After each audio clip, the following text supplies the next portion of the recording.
আন্তর্জাতিক মানদণ্ড না মেনেই বেশিরভাগ জাহাজ সমুদ্রপথে চলাচল করছে বলে অভিযোগ করেছেন নাবিকরা।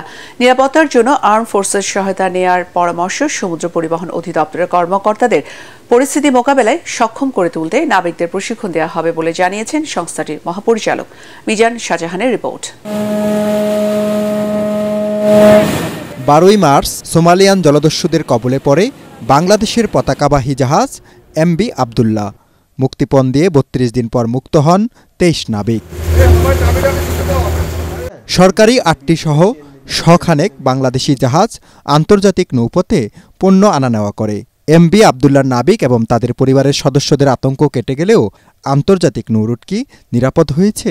বিভিন্ন দেশের নেভি জাহাজ এখানে আসে, তারা সবসময় এখানে টহল দিতে থাকেন এবং অনেক সময় তারা যেটা করেন সেটা এসকর্ট দিয়ে জাহাজকে এখানে এই এরিয়াটা নির্ধারণ করা আছে কতটুকু এরিয়া রিস্কি, সেখানে সামনে এবং পিছনে এবং সাইডে এই বিভিন্ন দেশের নৌবাহিনীর জাহাজগুলো এই বাণিজ্যিক জাহাজগুলোকে এসকর্ট করে এই নিরাপদ এরিয়া তারা নিয়ে যান।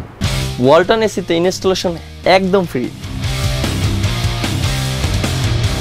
নাবিকরা বলছেন, বাংলাদেশের জাহাজ মূলত এশিয়া আফ্রিকায় চলাচল করে, তাই আফ্রিকায় যেতে চাইলে সোমালিয়ার ঝুঁকিপূর্ণ এলাকাটি এড়িয়ে যাওয়া সম্ভব নয়।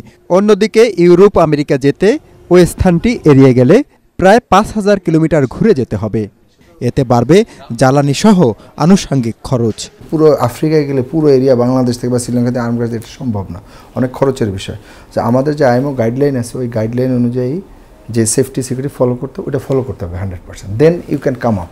ঠিক আছে, ওইটা আপনার যেগুলো আছে টিক না দিয়ে এগুলার এভিডেন্স সহকারে ওই ড্রিল ফলো হয়েছে কিনা আছে কিনা, then we can come out from this. Gulf of Aden এবং ওয়েস্ট আফ্রিকার যে আপনার অংশটা, এই অংশটাই মূলত হাই রিস্কের এরিয়াগুলির মধ্যে সবচেয়ে হট জোন, সবচেয়ে বেশি পাইরেসি এখানে হয়। জাতিসংঘের শান্তিরক্ষী মিশন যেমন আফ্রিকার বিভিন্ন দেশে তারা সাহসী অভিযান পরিচালনা করছে বিভিন্ন সন্ত্রাসী গোষ্ঠীর বিরুদ্ধে, তারা যদি শুধু সোমালিয়ার ওই যে সন্ত্রাসী গোষ্ঠী ওই সোমালিয়ার যে জলদস্যু বাহিনীর বিরুদ্ধে ক্ষুদ্র একটা অ্যাকশন নিয়ে যায়, বিভিন্ন অভিযান পরিচালনা করে, আমি মনে করি এটা সম্পূর্ণভাবে এটা নির্মূল হবে। আবদুল্লাহ জিম্মির পর নাবিকদের নিয়ে নতুন করে চিন্তা ভাবনা করছে সমুদ্র পরিবহন অধিদপ্তর।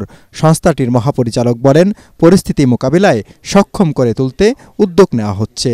নাবিক এবং অফিসারদের যে সাহস বৃদ্ধির জন্য যেই পদক্ষেপ নেওয়া প্রয়োজন, সেজন্য আমরা কিছু বিষয় প্র্যাকটিক্যাল ওরিয়েন্টেড কিছু বিষয় আমরা ট্রেনিং প্যাকেজে আনবো বলে আমরা এটা নিয়ে কাজ করছি। সমুদ্রপথে আন্তর্জাতিক গাইডলাইন মেনে চললে বিপদের আশঙ্কা অনেকটাই কমে যাবে বলে মনে করেন কমডোর মাকসুদ আলম।